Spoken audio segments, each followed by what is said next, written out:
And political demonstrators outside the Mahaffey Theater, and that led to some arrests. News Channel 8's Mark Douglas continues our team coverage tonight. Mark? Well, Gail, you could really feel the energy of these demonstrators picking up about a half an hour ago. That's when people started leaving the Mahaffey Theater after watching the debate tonight. And as you mentioned, there were some tense moments earlier on. But for the most part, the people who gathered outside the Mahaffey Theater to express their political viewpoints were relatively quiet and calm. A small but enthusiastic crowd hovered across the street from the Mahaffey Theater tonight.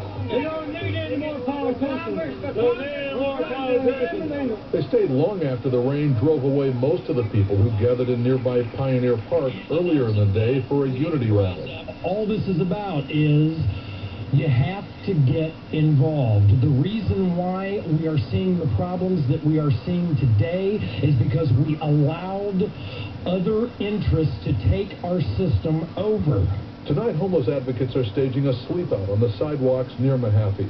One member of their group was among two people arrested moments before the debate started when they tried to cross police lines and enter the Mahaffey property. They didn't get very far. And the cops just jumped them and arrested them. It was over pretty quickly? Yeah, it was over pretty quickly. Not more than about maybe 30, 40 seconds. Well, that 30 or 40 seconds cost those people a trip to the jail, two of them a woman and a juvenile. They were arrested for obstruction of justice, and a short while after that, police arrested a third man who sat down in the middle of the street here and refused, police say, at least 4 times to get out of the street, so they arrested him for failure to obey a lawful command. But in the last half hour or so, there's still a handful of protesters here, a lot of police on the other side of the street, and everything is pretty much orderly and as it should be.